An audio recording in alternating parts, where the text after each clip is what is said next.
Saat ini Roh Kudus akan mengejutkan setiap saudara. Dengarkan, Roh Kudus akan mengejutkan setiap kita, khususnya hamba-hamba Tuhan.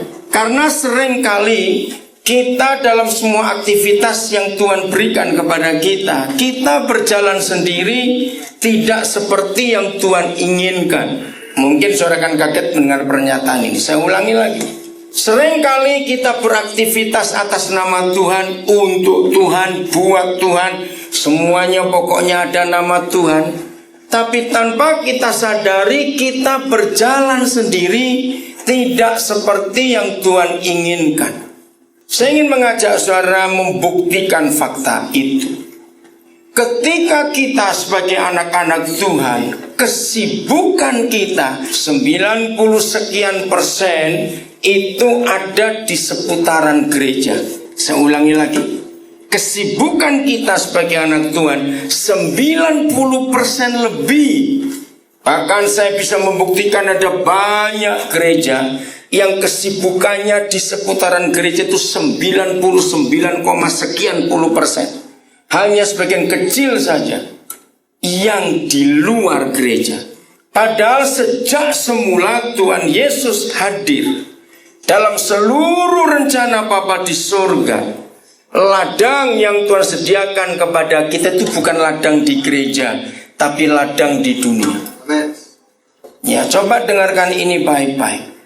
Ladang yang Tuhan sediakan buat kita sejak awal itu di dunia, bukan di gereja. Tapi kita 90% lebih sibuknya di dalam gereja. Saudara lihat, kalau saudara belum pernah tahu, mulai hari ini bongkar 4 Injil, maka saudara akan terkejut.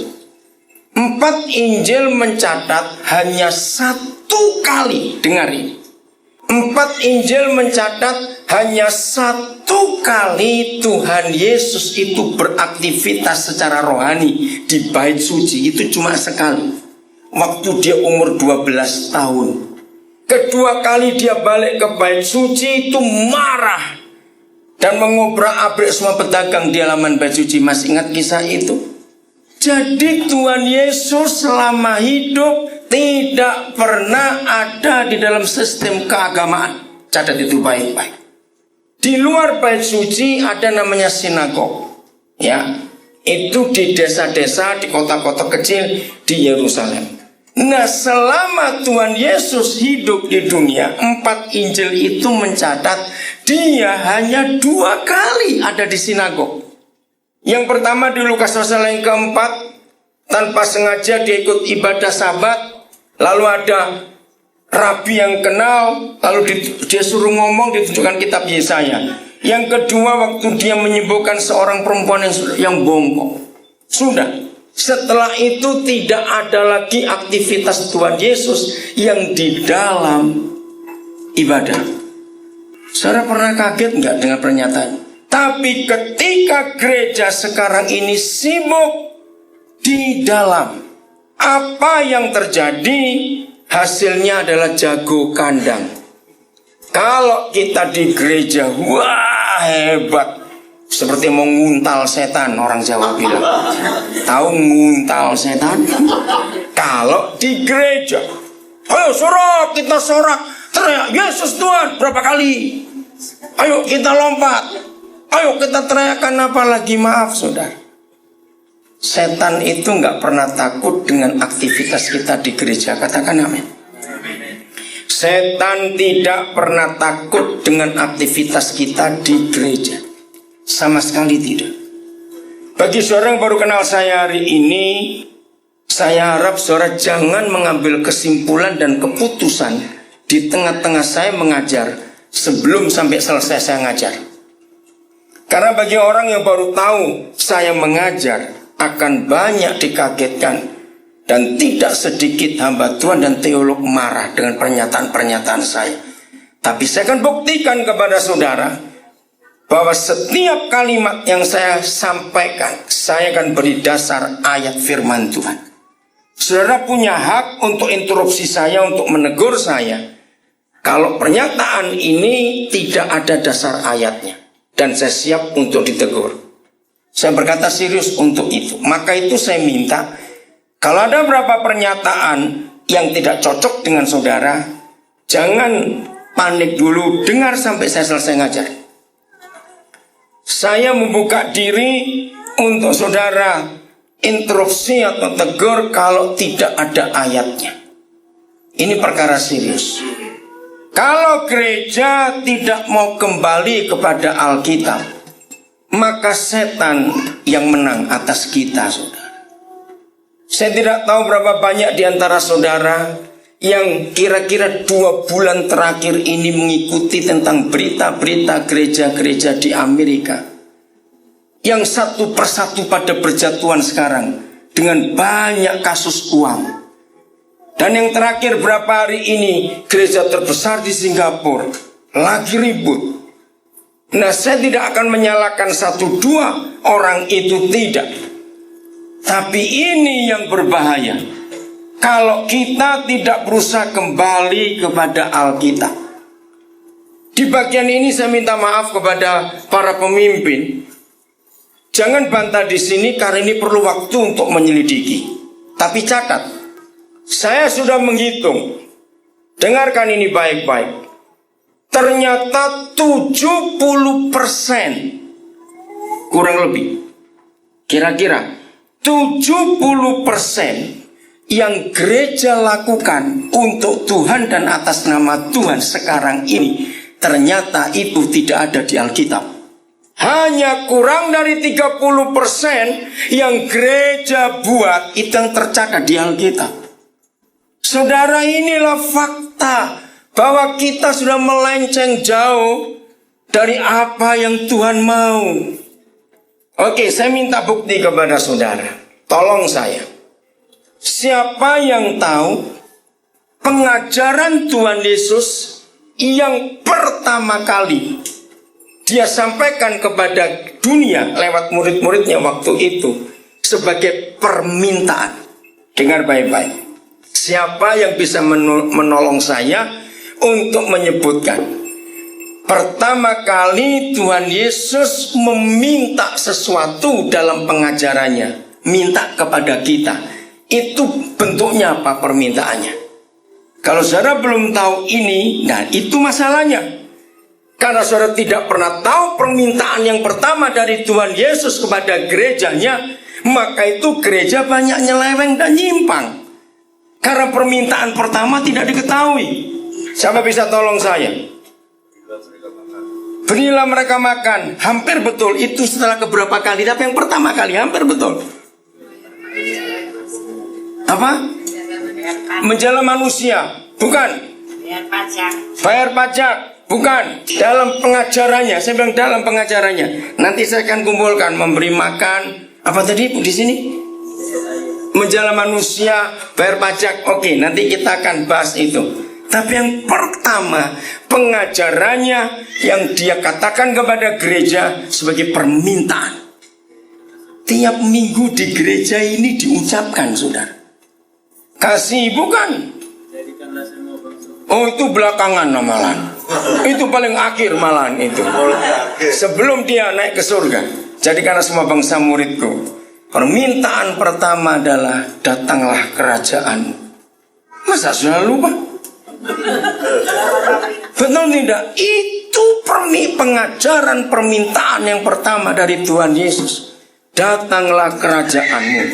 Nah, ini masalah terjemahan yang salah, sehingga kita tidak masuk kepada konteks yang dia inginkan.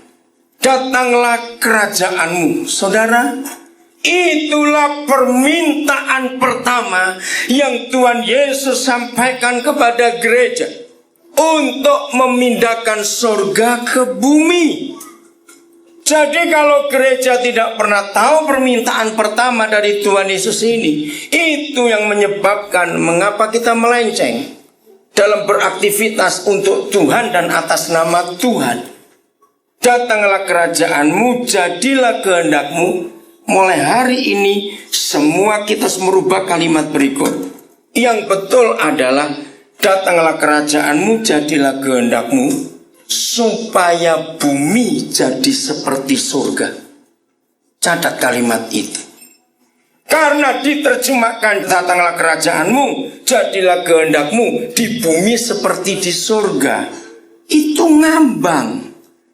Kalau saudara belajar bahasa Indonesia ada kalimat ambigu, bukan? Nah, ini kalimat yang membingungkan.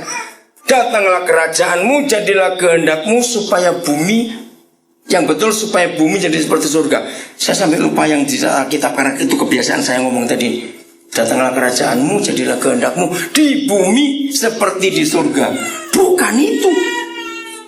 Supaya bumi jadi seperti surga. Artinya begini, saudara.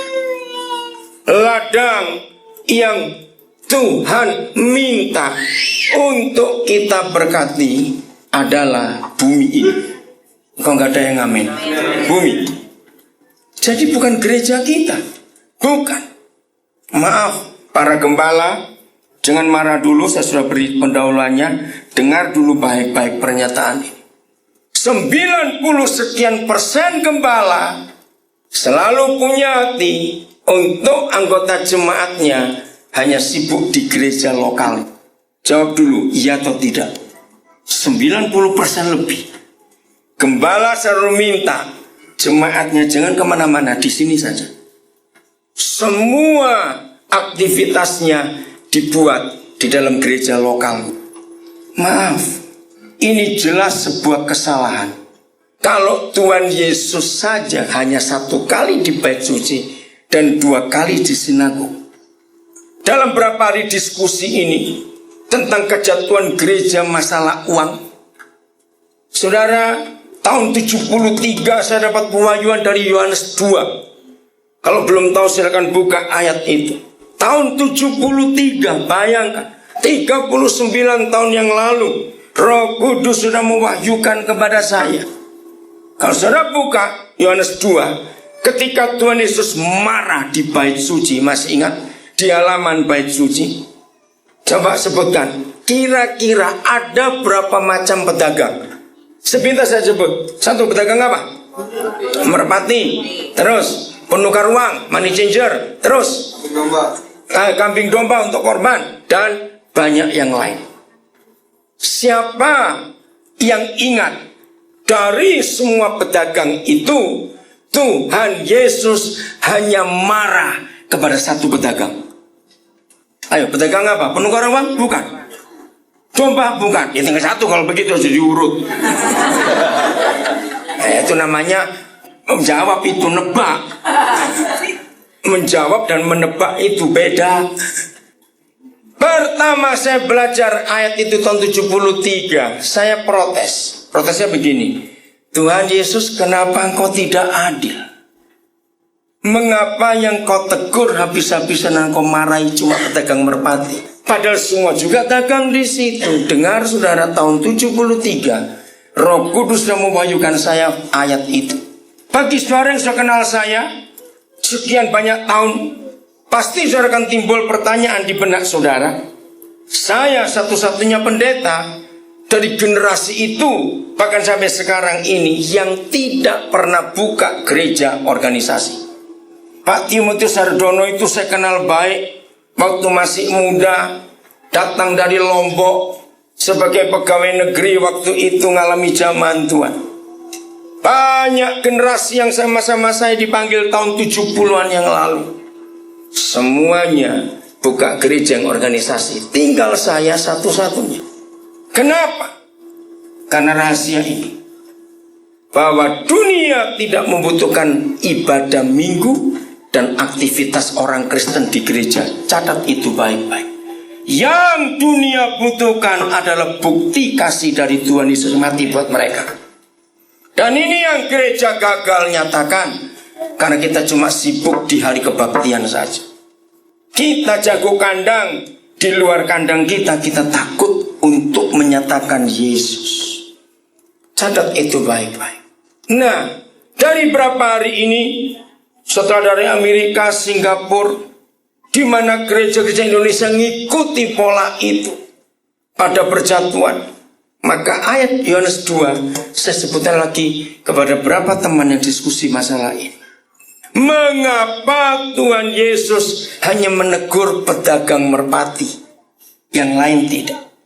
Dan disebut dengan implisit di pasal 2 Injil Yohanes. Cari, kalau saudara belum tahu ayatnya, saya sudah beritahukan pasal 2. Ayatnya cari sendiri supaya saudara nggak malas. Tinggal jiplak saja nanti. Ternyata ayat itu sebagai nubuat teguran gereja. Apa? Merpati itu simbolnya siapa? Roh Kudus. Banyak pendeta-pendeta karismatik menjual kuasa Roh Kudus. Betul tidak? Minyak urapan dijual, mendoakan orang sakit jual, semuanya dijual. Bayangkan, ternyata Tuhan Yesus sudah tahu 2000 tahun yang lalu bahwa akhir zaman ini gereja akan sejahat itu. Mengerikan, saudara. Berapa waktu yang lalu dalam pertemuan hamba-hamba Tuhan, saya berkata kepada mereka, jangan marah. Ketika Rasul Paulus pernah mencatat, menulis sebagai teguran, awas, salah satu ciri gereja akhir zaman, nanti baca di surat Timotius itu ada. Salah satu ciri gereja akhir zaman adalah mau mendengar khotbah yang mengenakan telinga. Pada tahu ayat itu? Saya tanya, pernah tahu nggak ayat itu? Kalau saudara belum pernah tahu, pendeta saudara bersalah, nggak pernah khotbah ayat itu. Ada teguran keras oleh Rasul Paulus mengingatkan gembala muda yang namanya Timotius waktu itu, bahwa akan datang masanya nanti orang Kristen hanya mau dengar khotbah yang mengenakan kuping. Nah, ayat itu saya buat diskusi dan beberapa teman hamba-hamba Tuhan yang prihatin melihat gaya pendeta sekarang ini. Maaf, akhirnya saya berkata begini, sekarang ini pendeta nggak perlu panggilan. Loh, kenapa begitu? Asal punya gaya dukul, dia pasti laku diundang kiri kanan. Ngerti? Loh, ngerti tidak? Apa maksudnya yuk? Nah, asal bisa ngelawak dikit-dikit, dia laku kiri kanan ngundang khotbah.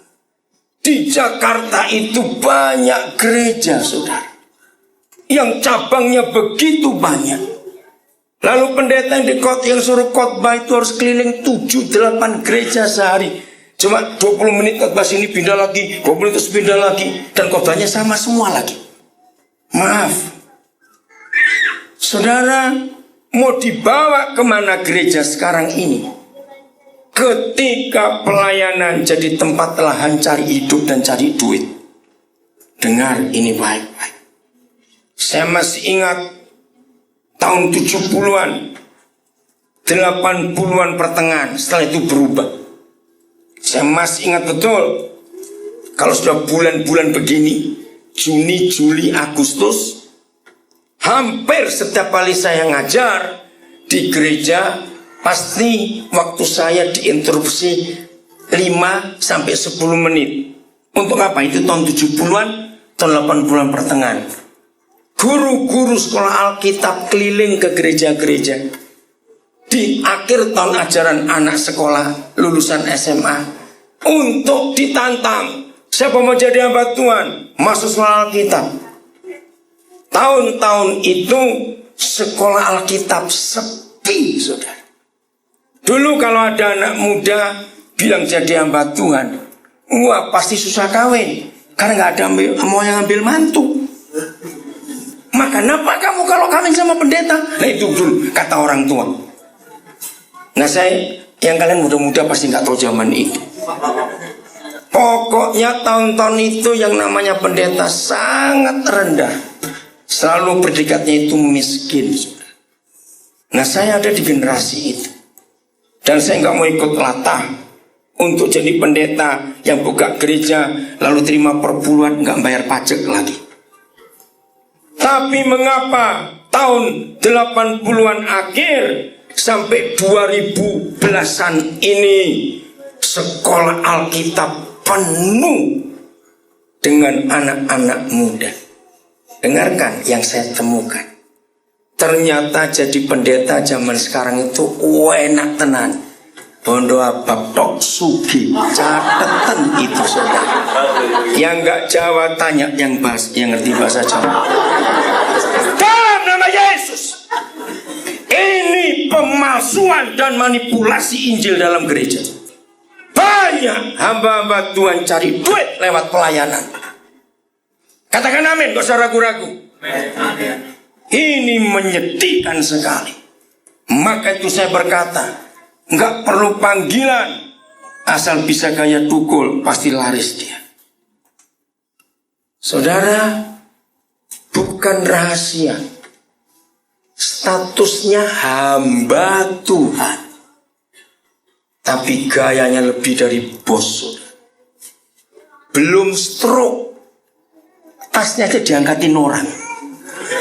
Itu hamba model apa? Kalau sudah stroke diangkatin orang boleh.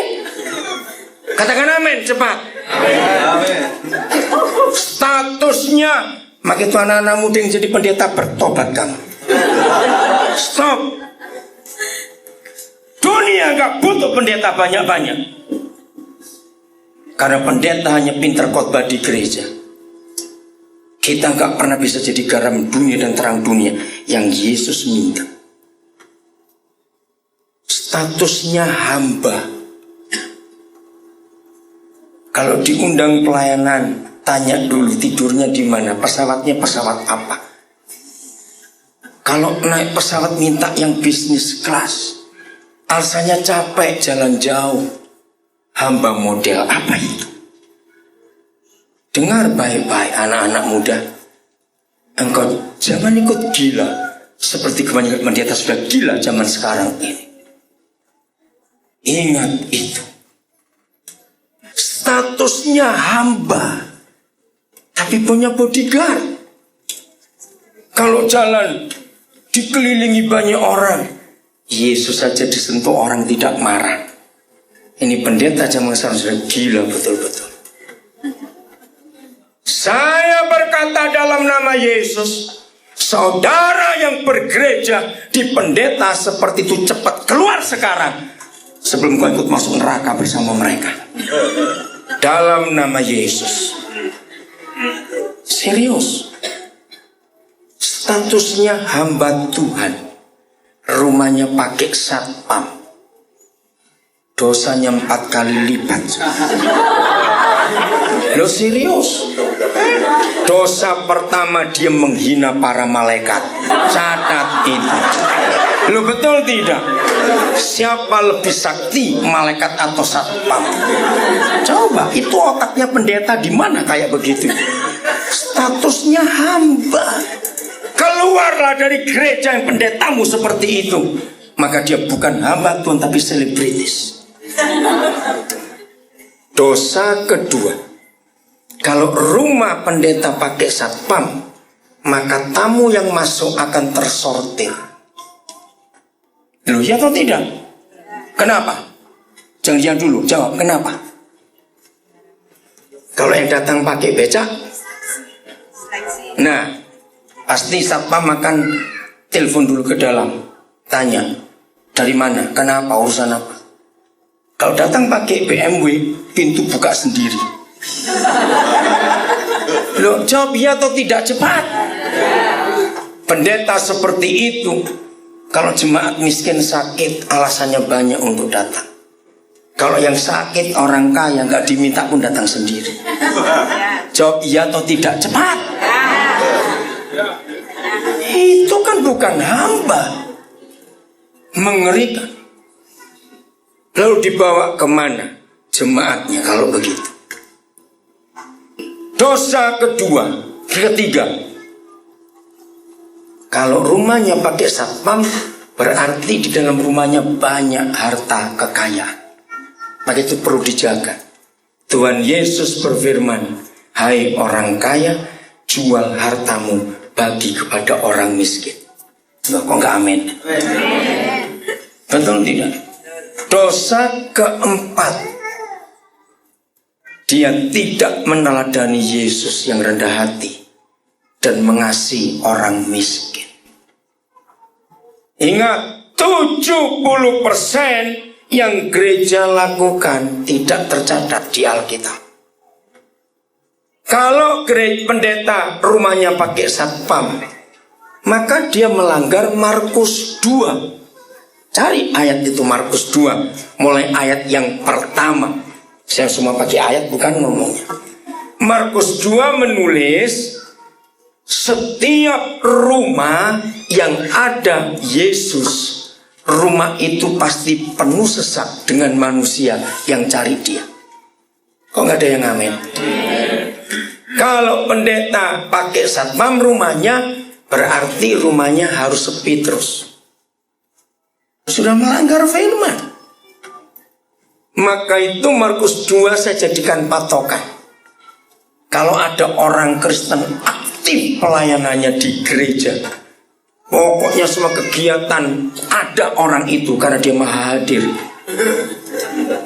Tapi rumahnya sepi, orang takut untuk datang, maka dia nggak pernah saya respect dan hormati.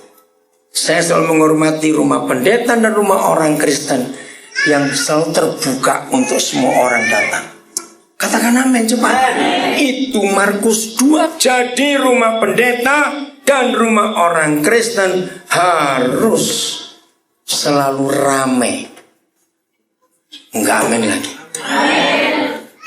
Saudara, orang yang kenal saya cukup kagum. Orang kenal saya, rumah saya itu hampir nggak pernah dikunci. Serius.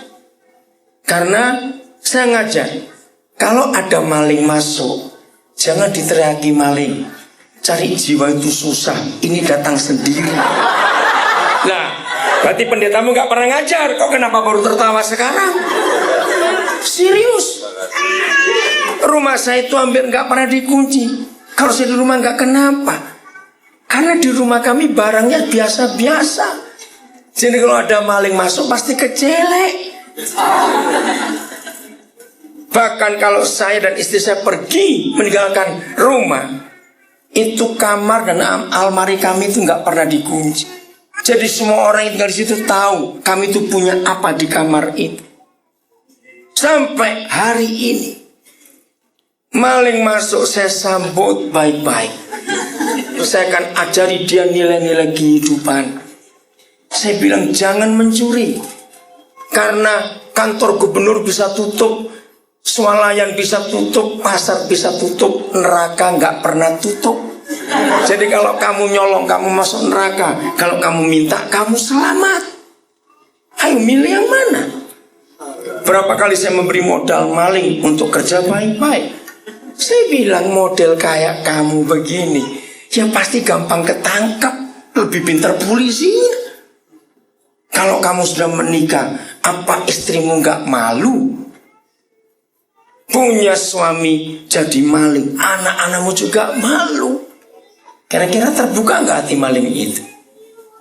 Kalau sudah selesai, apa yang dia perlu saya bisa kasih, saya nggak suruh dia pulang dulu. 2 lagi saya lakukan, saya ajak dia, tawari, sudah makan atau belum? Kalau belum, ayo makan. Di rumah kami selalu ada makanan lebih untuk orang itu datang. Yang kedua, saya akan doakan dia. Dan saya tawarkan, kapan saja kamu perlu datang, hubungi saya. Saya kaget kalau saudara tertawa dengar saya ngajar ini. Berarti pendeta saudara nggak pernah ngajar terima maling. Hari ini terimalah maling-maling. Loh, kok baca Lukas 15 ayat 1. Zaman itu ada maling-maling intelek, namanya para pemungut cukai. Itu kan maling juga bukan? Loh, saya tanya maling toh? Ya sudah. Apa yang terjadi di Lukas 15 ayat 1? Maling-maling itu diajak makan oleh Tuhan Yesus. Kok nggak amin? Ya sudah. Berarti pendeta saudara nggak pernah ngajar ayat itu. Menurut Lukas 15, saudara, maka gereja yang benar, dengar ya, menurut Lukas 15, gereja yang benar adalah gereja yang tidak pernah ditakuti. Ada orang-orang berdosa duduk di situ mendengar Yesus mengajar. Amin. Maka itu pelacur-pelacur, preman-preman, pengedar-pengedar, penjahat-penjahat di sekitar saudara tinggal, apakah mereka segan atau tidak ke rumah saudara? Kalau mereka masih segan, berarti saudara belum jadi gereja. Yesus saja menerima orang-orang itu. Amin. Dia menerima orang-orang itu. Kenapa kita tidak? Nah, menurut Lukas 15 juga, perikop pertama dijelaskan. Saya terjemahkan dengan bahasa sehari-hari. Gereja yang benar, gembala yang benar, menurut Lukas 15 adalah yang rela meninggalkan yang berapa? Udah masa lupa? Berarti pendeta nggak pernah ngajar lagi ayat itu, udah gitu aja. Rela meninggalkan yang berapa? 99. Itu yang sudah diselamatkan. Tapi pergi keluar cari satu yang hilang. Tapi para pendeta memutar balik ayat itu 180 derajat. Rela tinggalkan yang satu, ngurus yang 99. Karena itu orang-orang kaya semua. Salah lagi sudah. Bayangkan nih. Ada berapa pasal kisah para rasul? Nah, gak pernah tahu. Terlalu betul. Kalau saudara gak pernah tahu berapa pasal kisah para rasul, berarti saudara jadi gereja yang miring-miring, gak karuan bentuknya. Kenapa? Sebab blueprint gereja itu ada di 28 pasal kisah para rasul itu. Kalau gereja tidak pernah tahu pasal-pasalnya kisah para rasul, berarti gereja itu tidak berdiri sesuai gambar birunya, cetak birunya. Enggak ada pemborong berani borong bangunan tanpa gambar biru, ya atau tidak? Tidak ada. Nah, cetak biru gereja itu 28 pasal kisah para rasul. Di pasal yang kedua, ayat yang ke-41 dan 42 dijelaskan karena dahsyatnya Roh Kudus bekerja, maka hari itu gereja pertama di dunia bertambah 3.000 jiwa. Lalu ayat 47 dituliskan, dan tiap-tiap hari Yahweh Tuhan menambahkan. Perhatikan, gereja sekarang bertambahnya simpatisan, betul tidak? Tapi gereja yang benar bertambahnya orang-orang yang diselamatkan, beda. Nah, pertanyaan saya, kalau hari pertama 3.000, lalu tiap-tiap hari ditambahkan dengan orang diselamatkan, dalam jarak 3-6 bulan, anggota gereja itu jadi berapa kira-kira? Cepat, ayo cepetan, kira-kira saja. Jangan tiap hari 3.000. Wah, itu terlalu, itu enggak. Ayo, hari pertama 3.000, lalu firman berkata tiap-tiap hari ditambah dengan jiwa yang diselamatkan. 3-6 bulan kemudian, kira-kira jadi berapa anggota gereja itu? Kira-kira aja. Berapa ribu? 5.000, terus sedikit.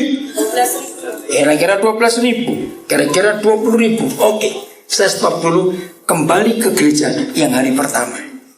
3.000 itu besar atau kecil jumlah segitu? Besar sekali. Dengarkan, saya mau tanya kepada saudara, jujur ya, jujur. Siapa yang pernah menemukan satu ayat saja 3.000 orang itu dikumpulkan di mana untuk kebaktian? Pernah nggak mikir? Nah, ini banyak pendeta nggak mikir. Kalau saya mikir, maka itu kenapa saya nggak mendirikan gereja yang gedung dan organisasi? Karena di Alkitab nggak disuruh. Saya akan berusaha hidup seperti yang ditulis di Alkitab, karena itu otoritas tertinggi dari Tuhan kita. Ayo, siapa bisa jawab? Dikumpulkan di mana 3.000 orang itu saja? Lapangan, ayatnya mana? Jangan cuma ngomong. Ayo, bait suci, nggak mungkin. Ayo, setuju tidak? Kira-kira Petrus boleh sewa bait suci untuk kebaktian 3.000 orang? Sama jawab, bisa tidak? Petrus bisa nggak nyewa bait suci untuk kebaktian? Kenapa nggak bisa? Ada dua nggak bisanya. Emas dan perak nggak punya, betul nggak punya duit. Yang kedua, kenapa nggak bisa? Ayo kita mikir. Bukan nggak cukup. Cukup kok 3.000 saja. Gede bait suci itu. Yang kedua, mereka nggak diterima oleh imam-imam. Betul tidak? Maka itu sampai selesai kisah para rasul pasal 28, tidak ada satu ayat pun mereka beli tanah dan bangun gedung untuk ibadah. Tidak ada. Jadi semua gereja yang punya gedung untuk kebaktian itu salah. Karena Alkitab nggak nyuruh. Bayangkan yang anggota gerejanya 3.000 jiwa saja nggak pernah cari gedung. Yang baru 4 ekor sombongnya bentuk panitia pembangunan. Itu nggak Alkitabiah sama sekali. Lalu di mana mereka berkumpul? Nah ini dia. Di rumah-rumah dalam kelompok kecil. Serius. Saya mungkin paling aneh di antara semua pendeta. Karena saya tidak pernah berdoa untuk FPI dibubarkan. Serius. Saya bersyukur ada mereka di Indonesia. Supaya gereja tidak makin jauh kesalahannya. Saudara, bukan rahasia. Hampir semua gereja di Jakarta itu harus bayar kepada kelompok-kelompok organisasi masyarakat tertentu. Bulanan sekian banyak juta. Itu sudah ditarget oleh mereka. Ngeri. Itu bukan rahasia. Maka itu ormas-ormas itu kaya karena uang dari gereja. Terlambat sedikit gak dibayar langsung SMS. Saya pernah baca SMS-nya, kaget. Mereka minta uang. Maka itu mengapa ada kisah Rasul pasal 8. Itulah FPI zaman itu. Nanti pulang baca di rumah. Kisah Rasul pasal 8. Muncul aniaya.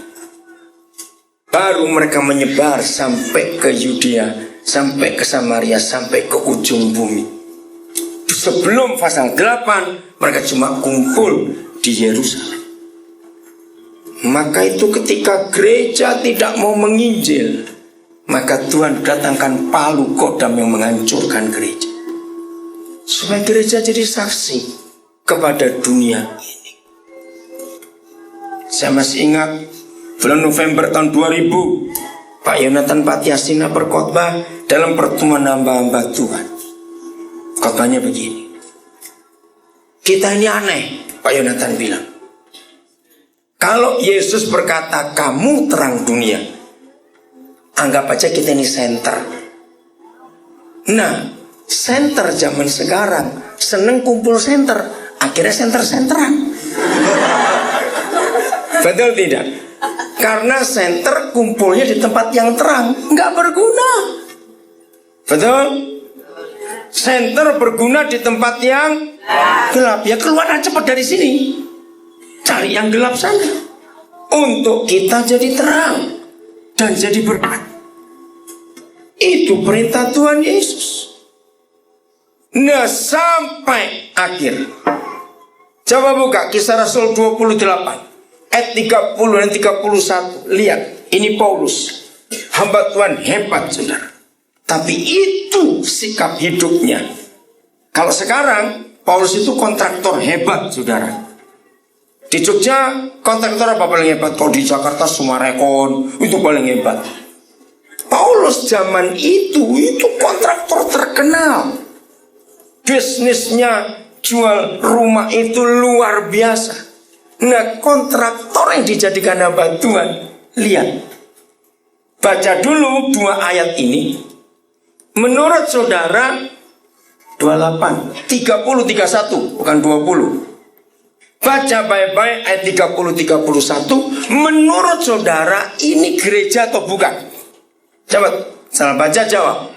Dan Paulus tinggal 2 tahun penuh di rumah yang disewanya sendiri itu, yang menerima semua orang yang datang kepadanya dengan terus terang dan tanpa rintangan apa-apa, yang memberitakan kerajaan Tuhan dan mengajar tentang Tuhan Yesus Kristus. Ini gereja atau bukan?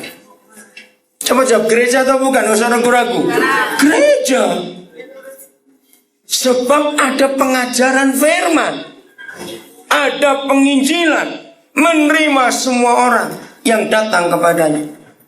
Tapi dia tidak beli tanah atau beli gedung. Dia sewa di rumah. Kata rumah mulai pasal 2 Kisah Para Rasul. Dan itu ditulis terus sepanjang surat-surat Paulus kita baca. Maka Paulus selalu menulis ini, salam kepada orang-orang kudus di rumah keluarga A. Nanti di buku yang lain dia nulis lagi, salam kepada orang-orang kudus di keluarga siapa. Betul atau tidak? Bongkar Alkitab saudara. Jadi tidak ada satupun ayat yang Tuhan Yesus suruh atau Papa disuruh suruh kita bangun gedung gereja. Tidak ada. Sebab gereja itu adalah diri kita. Kumpul boleh, mengajar harus. Saya ngajar terus sampai hari ini. Tapi nggak harus punya gedung. Bisa di mana saja. Saudara, ayo kita semua berusaha kembali kepada Alkitab. Katakan amin. Back to the Bible, istilah itu. Kembali ke Alkitab. Jadi mulai hari ini semua yang kita buat cocokkan. Ada nggak ayatnya di Alkitab? Semua yang kita buat cocokkan itu. Oke, saya kembali kepada doa Bapa kami. Datanglah kerajaan. Jadilah kehendakmu supaya bumi jadi seperti surga. Itu artinya saudara, kemanapun gereja itu berada, maka surga ada di situ. Ingat, cuma ada satu di antara dua. Kalau nggak surga, jangan bilang pasar, awas. Kalau nggak surga, nah, saudara keluar sebentar. Di mana-mana ada neraka, saudara. Betul tidak? Kejahatan yang makin gila, narkoba yang sudah nggak bisa diatasi lagi, mengerikan. Lihat sekarang yang narkoba tidak ada yang nggak kena. Nah, yang lebih mengerikan lagi, saudara pernah tahu datanya tidak? 60 sekian persen semua yang tertangkap pengguna narkoba, 60 sekian persen itu anak Kristen, orang Kristen. Gila nggak ini? Justru yang Muslim itu sedikit, tapi yang terbesar narkoba itu orang Kristen. Kalau sampai orang Kristen, berarti yang salah adalah pendetanya. Apa yang diajarkan di gereja ini?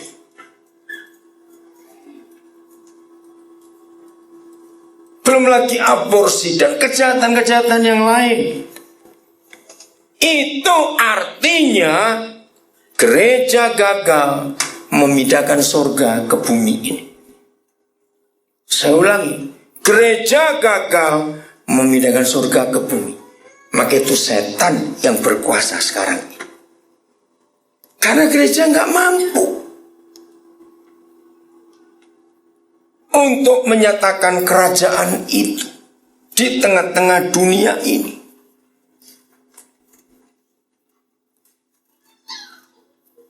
Saya mau tunjukkan bukti yang kelihatannya kecil ya saudara. Tapi ini hati Papa di surga. Kalau semua orang Kristen melakukan firman ini, maka di Indonesia nggak akan ada orang miskin lagi. Katakan amin. Enggak ada. Oke, kita buka Ulangan pasal 24. Ulangan pasal 24. Saudara baca dulu judulnya di ayat 6. Apa judulnya di ayat 6? Alkitab saudara. Coba. Tentang melindungi sesama manusia. Saya mau tanya kepada saudara. Maaf, saya akan tegur lagi kalau saudara nggak bisa jawab. Berarti pendeta saudara nggak pernah ngajar ini. Tolong kalimat judul ini diganti dengan kalimat yang sering ada sekarang, zaman modern ini, tentang melindungi hak atau menjamin hak sesama manusia. Apa kalimat lainnya? Ayo. HAM. Betul. Hak asasi manusia. Yang jawab itu anak saya, berarti karena dia pernah dengar khotbah saya.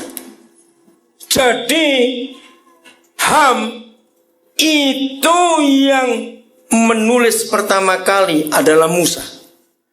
Jadi literatur tertua tentang HAM di dunia ini, human rights, itu adalah tulisan Musa 24 ini. Kesimpulannya, berarti untuk hak asasi manusia harus gereja yang tampil. Tapi sekarang siapa yang tampil? Orang lain, bukan gereja. Nah, ayat 14, saya persingkatnya karena waktu. Janganlah engkau memeras pekerja harian yang miskin dan menderita, baik ia saudaramu maupun seorang asing yang ada di negerimu, di dalam tempatmu. Pada hari itu juga haruslah engkau membayar upahnya sebelum matahari terbenam. Ia mengharapkannya karena ia orang miskin, supaya ia jangan lapor berseru kepada Yahweh mengenai engkau, dan hal itu menjadi dosa bagimu. Saudara, salah satu penyebab hancurnya Indonesia karena hak buruh diinjak-injak di negara ini. Siapa yang pernah menyelidiki? Harusnya anak-anak muda meneliti ini. Saya bukan cuma hamba Tuhan atau pendeta. Di dalam banyak kalangan saya diberi beberapa sebutan. Salah satu, saya itu pengamat sosial. Ketika saya diberi julukan itu satu penghargaan buat saya. Orang gak kenal saya yang bukan Kristen sebagai pendeta, tapi saya disebut pengamat sosial. Ya gara-gara ayat-ayat ini. Saya selalu memperhatikan keadaan sosial masyarakat ini. Nah, salah satu contoh.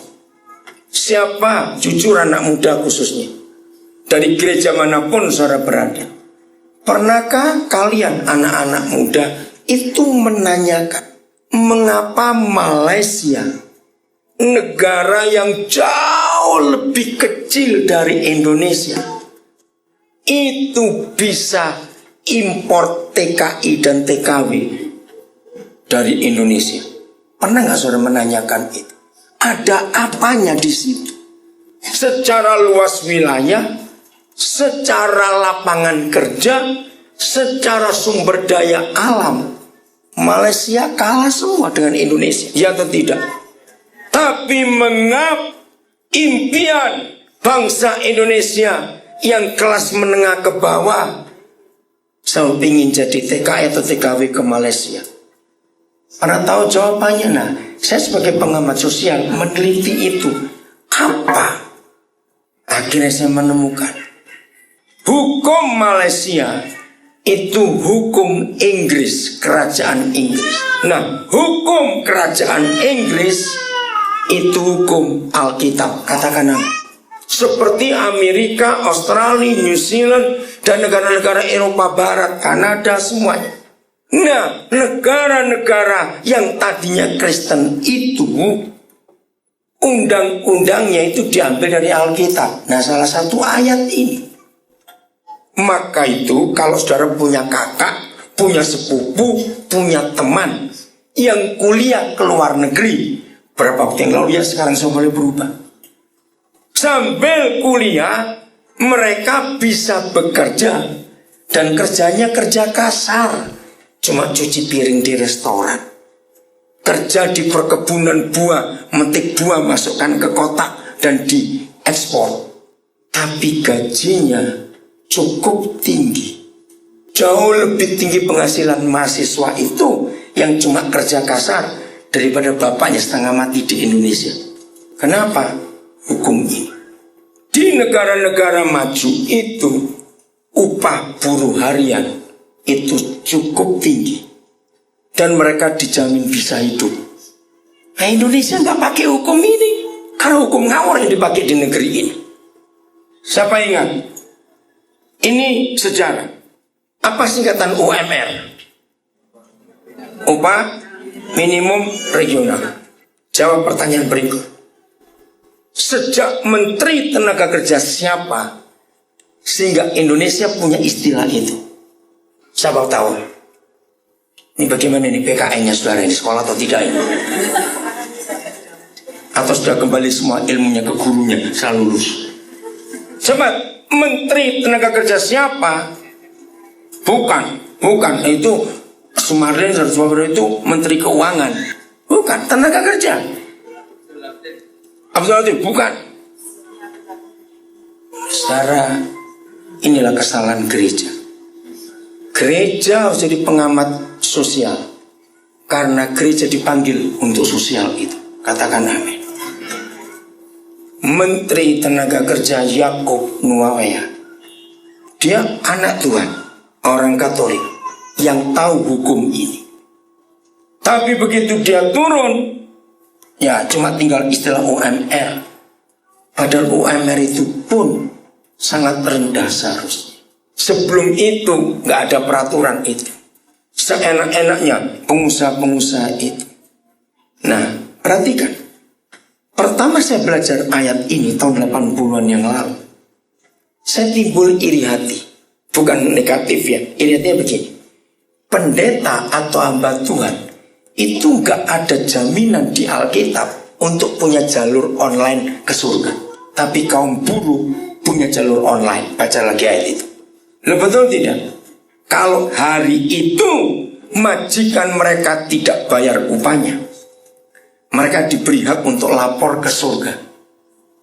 Nah, yang mengerikan, banyak pengusaha-pengusaha Kristen melanggar ayat ini di Indonesia.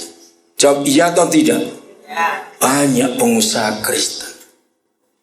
Mereka ini memerlukan upah harian itu sebab mereka itu miskin. Ini salah satu penyebab ada kutub di negeri ini.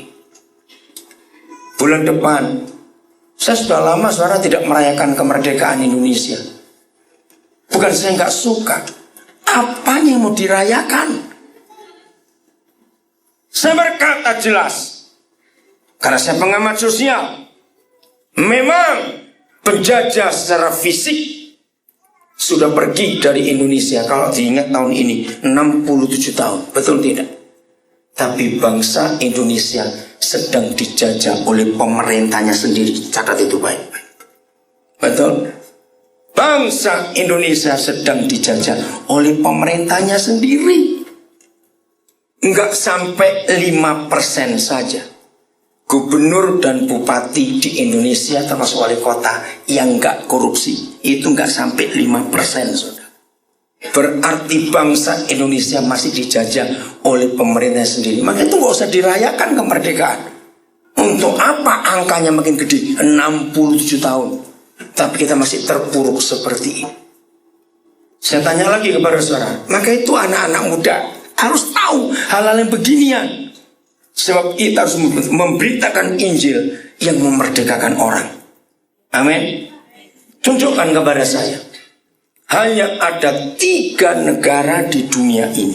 Hanya ada 3 negara di dunia ini yang merdekanya di tahun yang sama dan di bulan yang sama. Negara mana saja? Coba.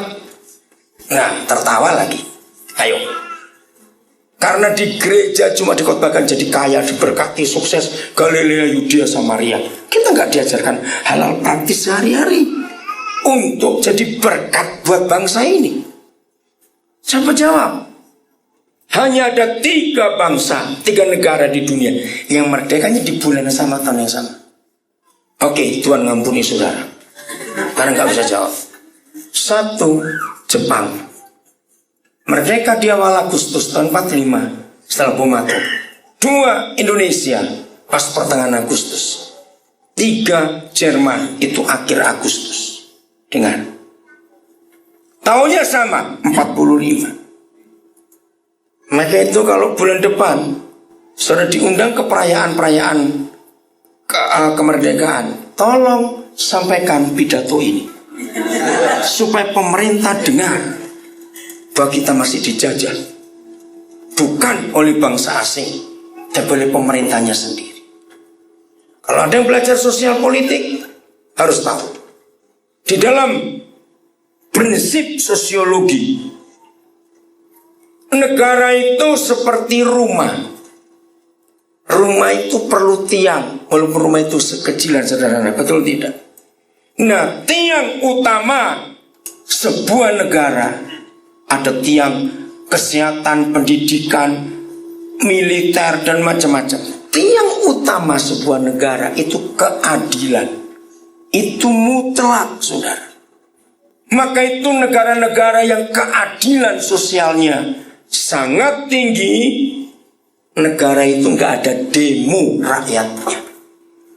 Negara yang demo terus rakyatnya, karena rakyat diperintah oleh tiran. Tahu kata tirannya? Tirani yang kejam.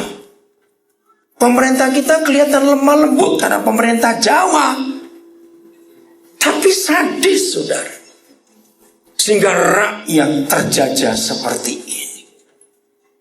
Nah, tiang keadilan di negara kesatuan Republik Indonesia sudah runtuh sejak bulan Mei tahun 98. Catat, sebetulnya negara kita sudah tidak eksis sejak bulan Mei 98. Karena tidak ada keadilan di negeri ini. Indonesia menjadi salah satu dari negara-negara yang gak banyak, gak sampai 5. Dengar, Indonesia salah satu, di mana jaksa dan hakim duduk di kursi terdakwa itu cuma ada di Indonesia. Sekarang bayangkan kalau jaksa dan hakimnya diadili, lalu bangsa kan minta keadilan kemana lagi? Sudah runtuh, sudah runtuh. Nah, maka itu gereja harus tampil, katakan amin, untuk memeratakan keadilan. Hari-hari ini saya sedang memberi banyak ceramah, memberi banyak masukan untuk bicara sila yang kelima di negara ini. Yang terakhir minggu yang lalu di Bandung ada 2 kampus. Nah, bicara soal itu, sila kelima. Saya bersyukur, saya sebagai hamba Tuhan, saya dipercaya oleh beberapa kelompok untuk bicara sila yang kelima. Kalau saya berkata itu makanan saya sebagai gereja yang dipilih Tuhan dan dipanggil Tuhan, saya harus menyatakan keadilan sosial bagi seluruh rakyat Indonesia ini. Ingat sejarah perjanjian lama. Saudara bongkar secara politik Alkitab, saudara akan kaget. Lihatnya dari zaman Abraham sampai zaman Babel, Daniel, Sadrak, Mesak, Abednego. Ya, saya persingkat. Setiap kali ada negara yang gagal mensejahterakan rakyatnya, perjanjian lama itu menulis, maka Yahweh Tuhan akan cari orang benar di negeri itu. Jawab ya atau tidak? Di setiap kegagalan negara mensejahterakan rakyatnya di seluruh perjanjian lama, maka Yahweh akan turun dari surga cari, ada orang benar enggak di sini? Ada orang benar tidak? Siapa orang benar itu? Loh, siapa orang benar kalau dalam perjanjian baru? Gereja. Karena saya bergerak di bidang pendidikan, saudara, tanggal 6 Mei yang lalu, karena itu kebiasaan saya harus terima masukan. Semua biaya di sekian puluh perguruan tinggi di Indonesia itu tiap tahun pasti masuk ke saya. Karena saya nyekolahkan orang cukup banyak. Nah, buat saya kaget di awal Mei ini, itu yang saya paling cari adalah angka-angka di semua perguruan tinggi yang ada fakultas kedokteran. Saya menerima 27 perguruan tinggi di Indonesia ini, baik swasta maupun negeri yang ada fakultas kedokteran. Saya menangis, saudara. Saya bicara pada orang-orang kaya. Sampai tahun 2009, saya masih mampu meluluskan dokter-dokter. Tapi 2009 ke sini saya nggak mampu lagi, terlalu mahal biaya. Nah, dari 27 perguruan tinggi yang saya terima datanya, yang ada fakultas kedokteran, yang paling murah itu cuma 3 perguruan tinggi. Itu pun masuk harus bayar di atas 200 juta. Belum uang per semesternya. Yang paling mahal itu milik Kristen di Jakarta. Untuk masuk harus 500 juta lebih. Belum uang semesternya yang sekian puluh juta lagi.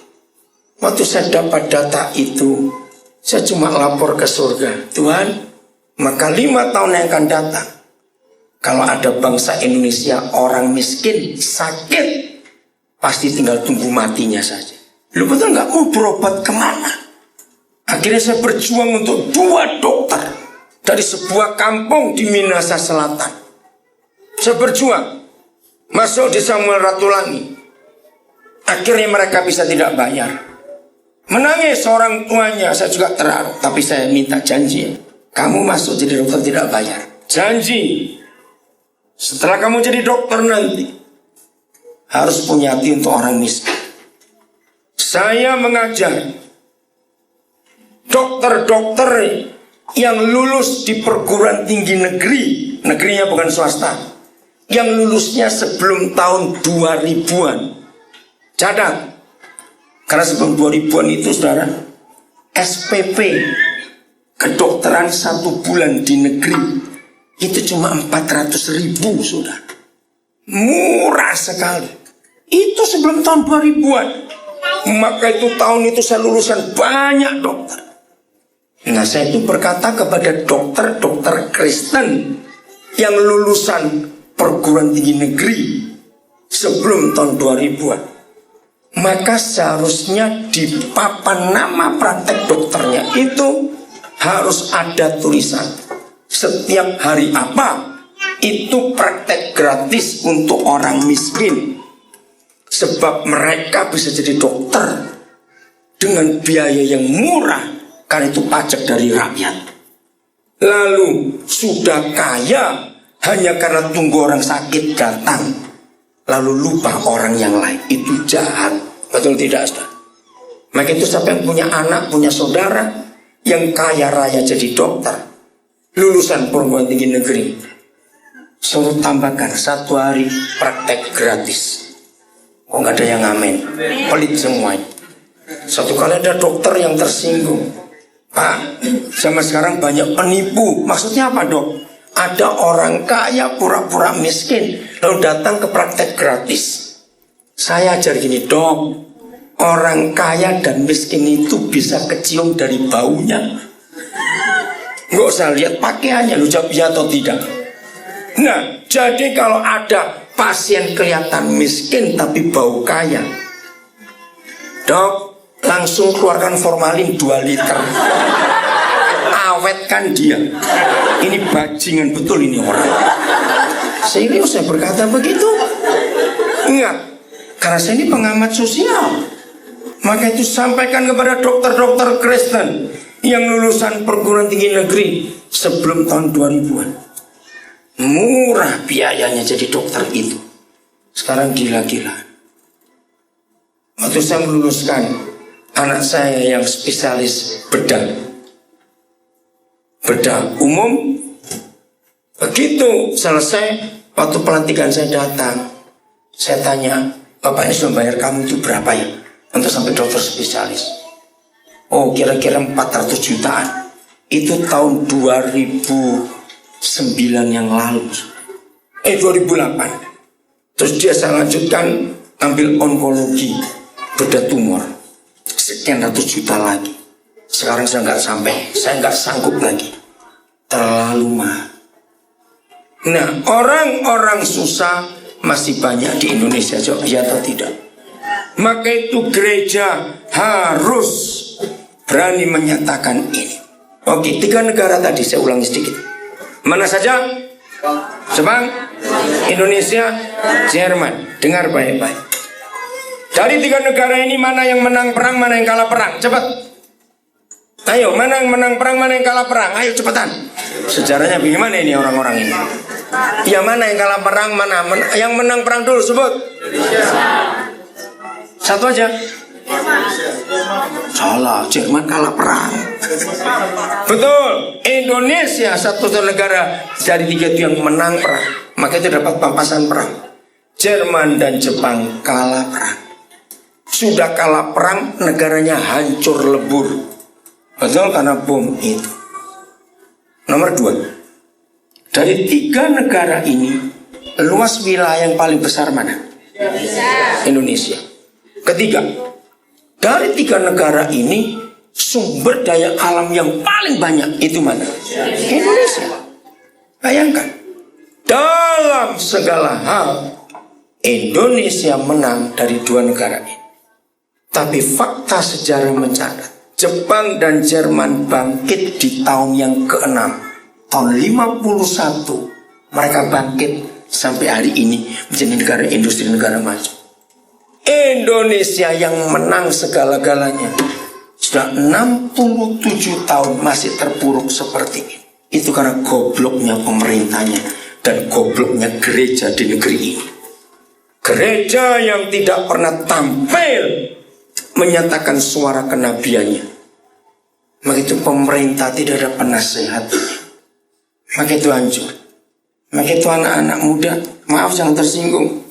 Walaupun, saya ngikuti betul Indonesian Idol ini. Regina dengan Sean memang hebat sekali, 2 orang ini. Kenapa saya ngikuti? Karena anak-anak muda banyak tanya kepada saya harus tahu. Saya nunggu sampai 2:30 waktu Papua kemarin.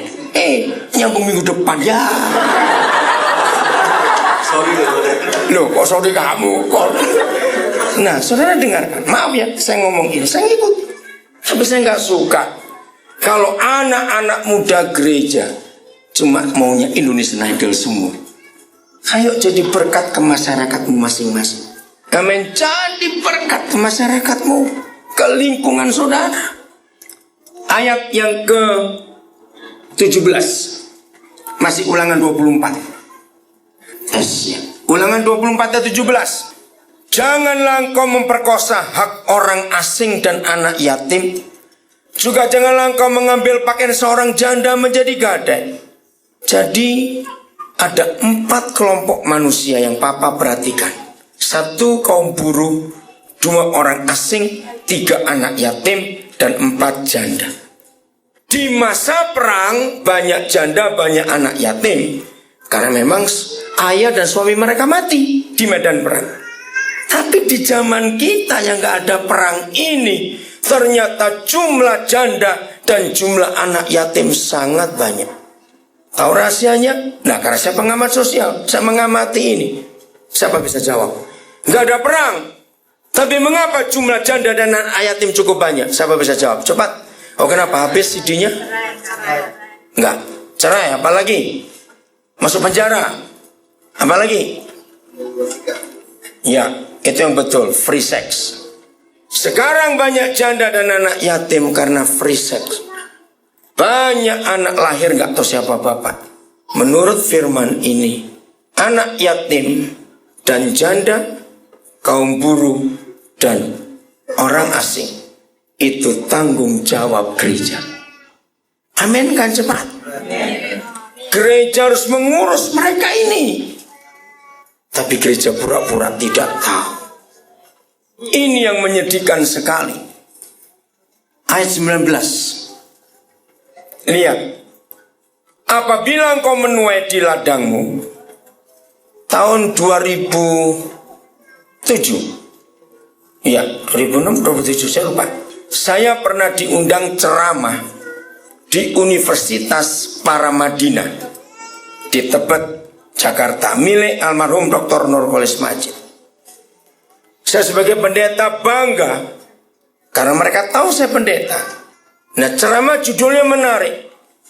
Pengentasan kemiskinan di Indonesia menurut Alkitab. Wah, itu keren betul, saudara. Saya buka semuanya.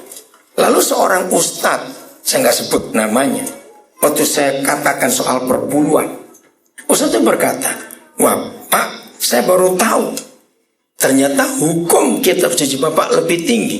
Karena buat hukum kami zakat itu cuma 2,5%. Ternyata di kitab suci Bapak 10%. Saya bilang, walaupun ada hukumnya Pak, yang kaya pendetanya semua, karena itu nggak sampai ke orang miskin perpuluhannya. Jawab iya atau tidak, cepat. Maka itu kalau gereja suara sudah kaya pendetanya, jangan beri perpuluhan ke situ lagi. Katakan amin, cepat. Beri kepada orang-orang ini. Saya bersyukur untuk kepercayaan itu. Maka itu walaupun mereka tahu saya pendeta, mereka tidak segan mengundang saya. Karena mereka tahu saya ini pengamat sosial. Untuk itu kita perlu mengerti hati Tuhan ini. Oke. Apabila engkau menuai di ladangmu, lalu terlupa seberkas di ladang, maka janganlah engkau kembali untuk mengambilnya. Oh, orang pelit setengah mati baca ayat ini, saudara. Hah? Terlupa seberkas, suruh biarin. Enak saja.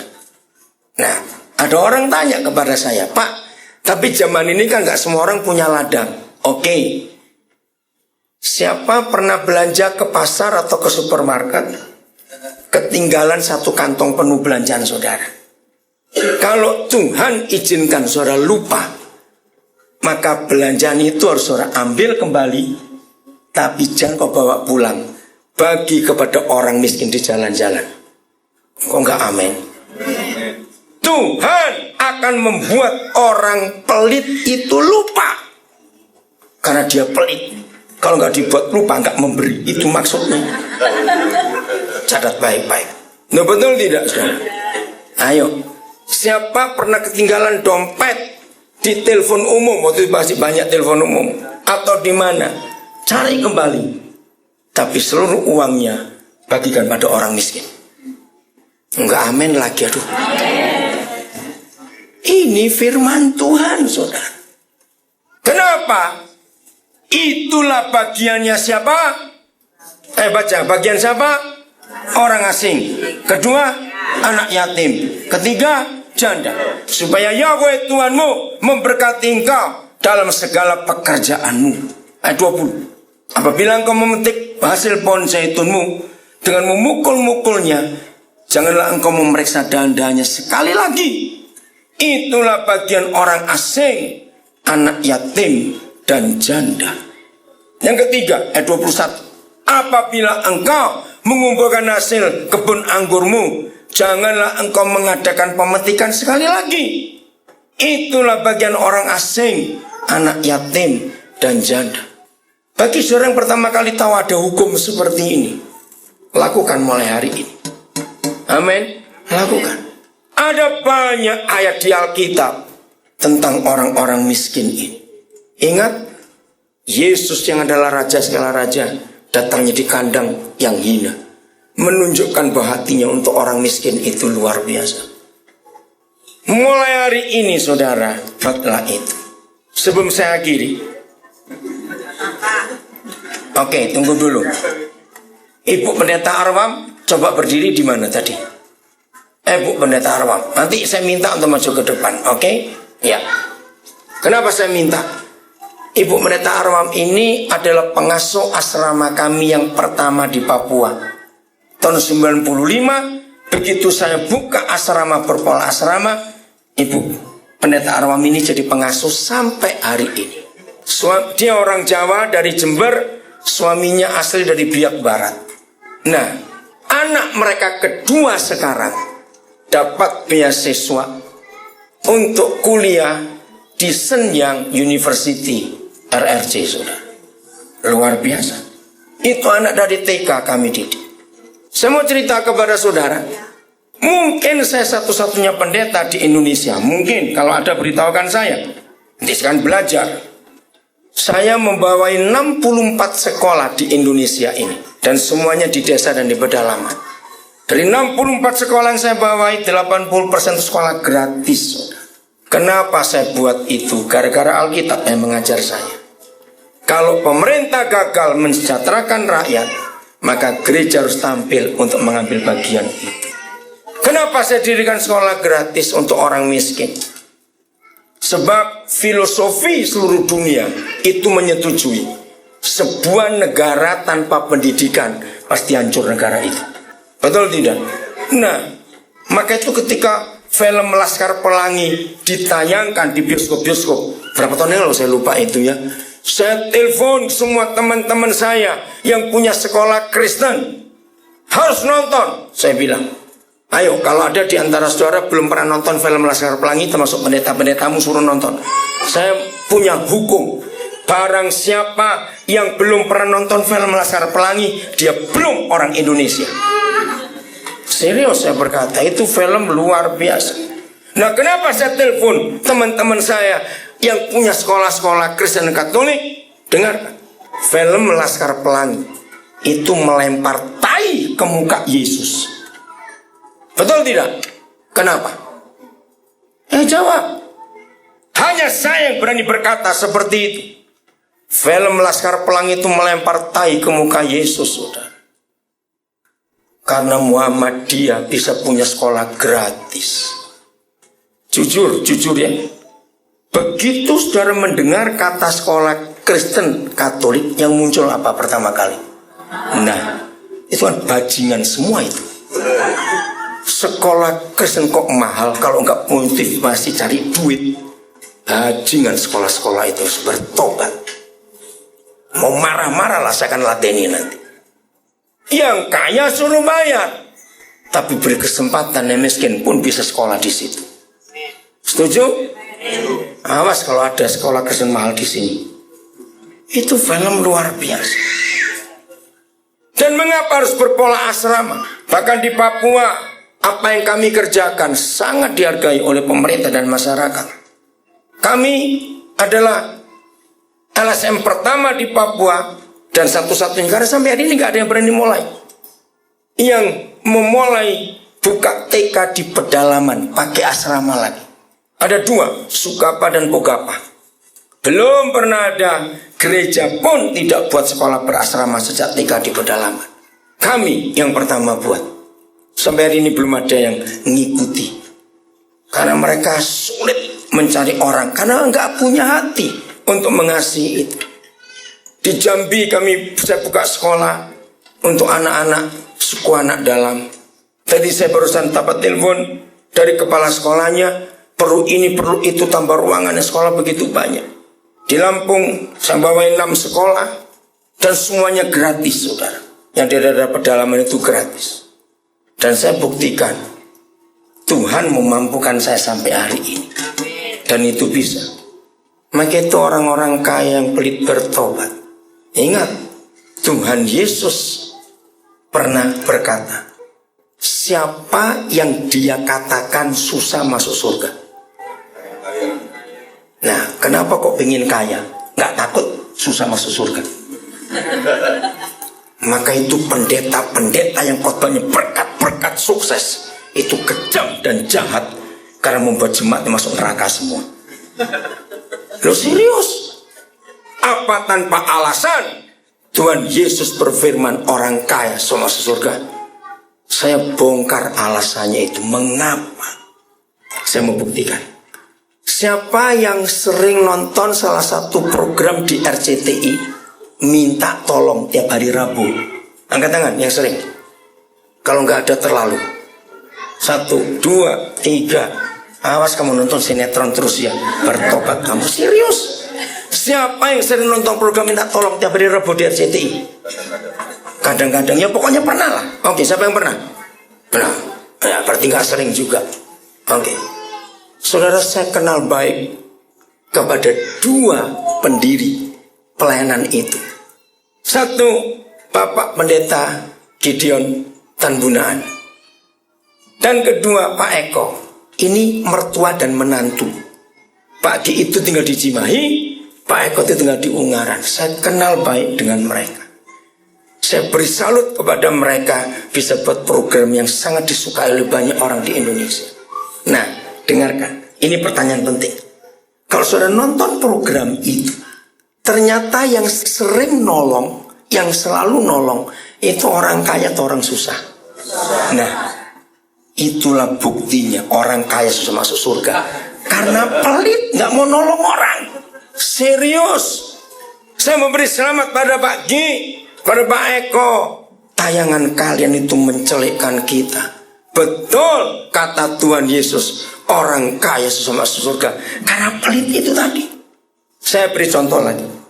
Kalau ada orang kaya sakit lalu ke dokter, bersamaan dengan itu ada si miskin juga ke dokter.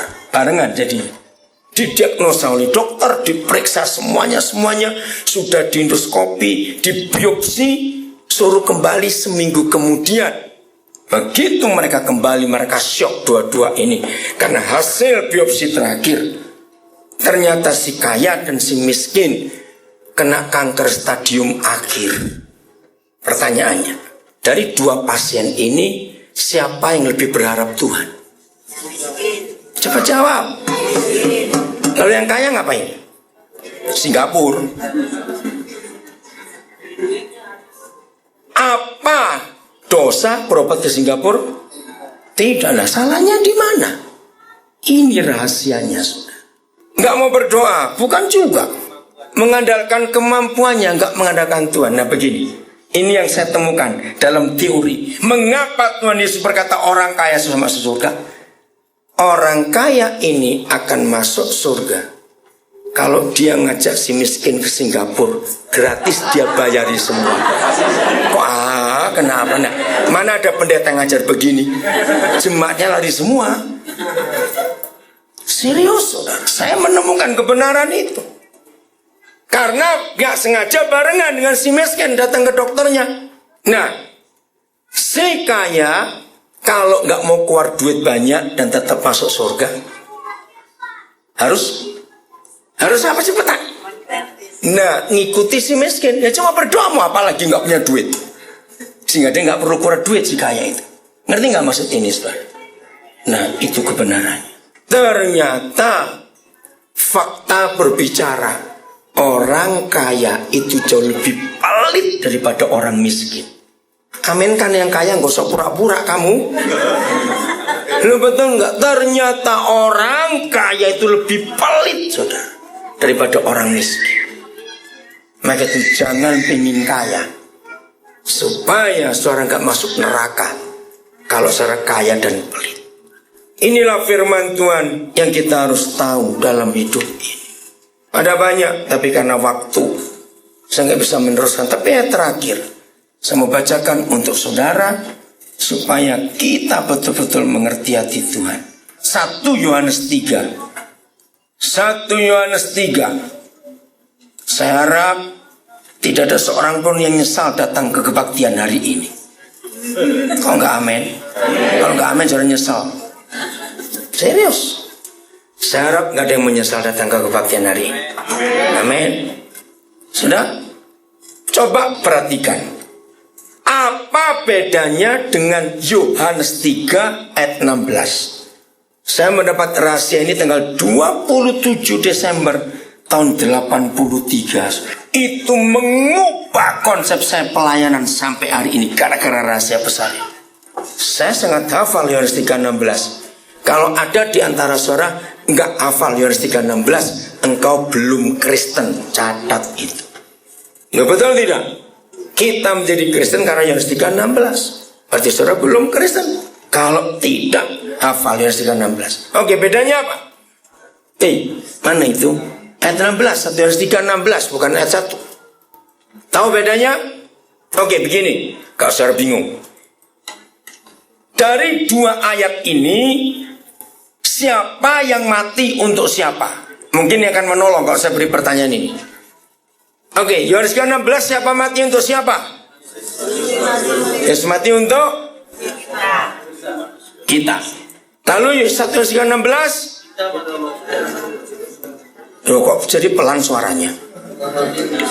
Kita mati untuk saudara-saudara kita. Nah, pertanyaan berikut, sudah mati atau belum kita ini? Ya berarti harus mati. Kalau ngaku belum, mati dalam hal apa? Ini yang gereja nggak pernah khotbahkan. Gerejanya khotbah di Yohanes 3:16 saja.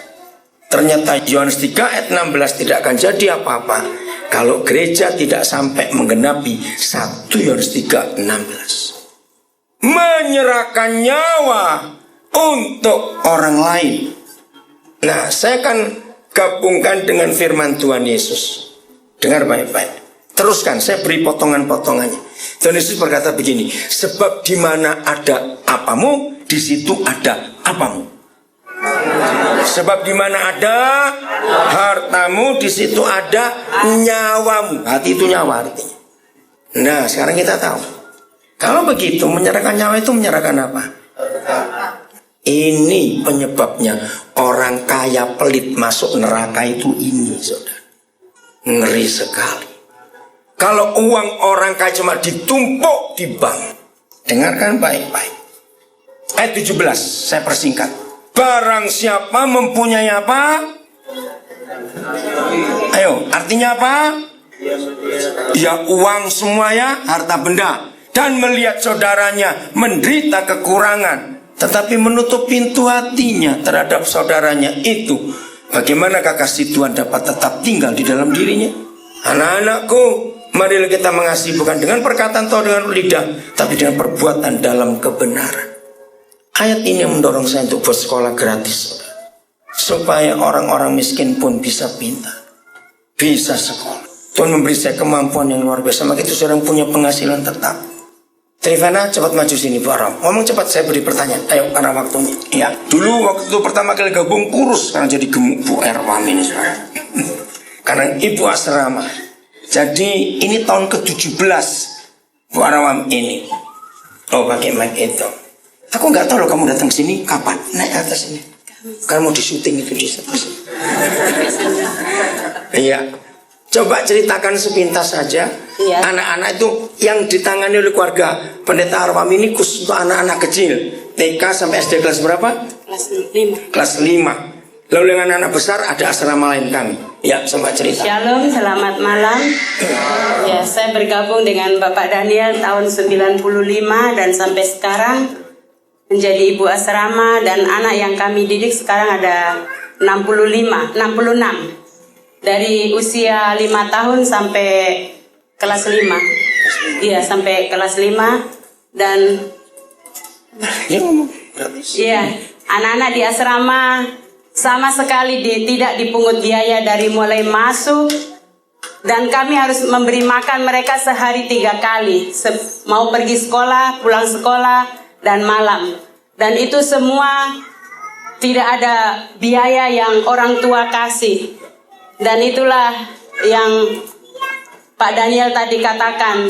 Bahkan dengan anak besar sekarang kurang lebih dari 150 anak, dan setiap hari harus makan 3 kali. Tetapi puji Tuhan, kami hanya mempunyai harapan satu, yaitu kepada Tuhan Yesus. Maka sebab itu anak-anak kami belum pernah 1 hari tidak makan, dan selalu makan. Bahkan yang lebih lagi, ada satu bukan anak Tuhan, tetapi dia orang Hindu, orang Bali yang menjadi donatur beras kami. Dia seorang polisi dan punya usaha besar. Dia setiap 3 bulan sekali mengedrop beras ke asrama-asrama kami. Tetapi puji Tuhan, saya sangat luar biasa anak-anak, ya namanya menangani anak-anak. Dari pedalaman harus mengajar mereka bahasa Indonesia dan mengajar segala macam yang mereka belum pernah lakukan, dan kami harus ajarkan kepada mereka. Dan kami cukup banyak pengasuh, guru-guru yang secara gratis juga mengajar mereka. Dan itulah yang Bapak Daniel tanamkan, setiap guru-guru yang mau ke Papua, di sana diberkati Tuhan luar biasa. Amen. Sekalipun mereka dikatakan istilahnya tanpa gaji, Ya, kami semua yang melayani hamba-hamba Tuhan yang menjadi guru banyak dari sarjana teologi. Jadi mereka sudah tahu bagaimana melayani anak-anak itu juga. Jadi itulah sedikit yang kami saksikan. Dan mungkin tadi Bapak Daniel, kenapa saya ada di Jogja? Pertama, saya menjenguk anak saya yang di Salatiga. Anak saya nomor 1 ada di keperawatan semester terakhir. Dan tadi Bapak Daniel bilang yang kedua ada di Xiangyang. Dia besok baru berangkat ke Xiangyang. Dia masih ada di Shanghai. Dia di Shanghai mengambil bahasa 1 tahun, bahasa Mandarin. Besok dia ambil jurusan teknik mesin pesawat di Xiangyang. Puji Tuhan, itu semua berkat. Itu semua berkat dari kesetiaan kami kepada Tuhan. Ya, kami melayani tanpa gaji, tetapi Tuhan perhitungkan semuanya itu selama kami melayani Tuhan. Maka sebab itu kalau suami saya mempunyai satu moto, yaitu kita setiap hari memberi 1 juta kepada Tuhan. Yaitu 1 juta bukan uang 1 juta, tetapi setia, jujur, dan taat. Itulah moto kami sekeluarga, sehingga kami tetap setia sudah 17 tahun menangani anak-anak kecil ini. Dan yang kedua, tadi saya menjenguk anak saya, yang kedua saya mau ada pertemuan di Tawangmangu, yaitu saya ikuti reuni dari Sekolah Alkitab Tawangmangu tanggal 9 sampai 11. Dan puji Tuhan saya bisa ke Jogja ini semua oleh karena kemurahan Tuhan. Puji Tuhan, haleluya. Terima kasih Bu Arwah. Di Nabire saja saudara, itu beras yang kami perlukan sebulan itu minimal 3 ton saudara. Untuk makan anak dan makan guru. Dan itu Tuhan berkati luar biasa. Maka itu jangan takut untuk berkorban. Amin. Jangan pernah takut. Saya nggak tahu anak-anak generasi pertama ada nggak? Esther siapa lagi? Ada semua di sini. Coba. Ini yang generasi pertama dari TK tahun 95 yang lalu. Coba kalian berdiri, saya nggak lihat. Yogi ada nggak? Oh, Yogi pernah berdiri. Ada berapa orang sekarang yang generasi pertama?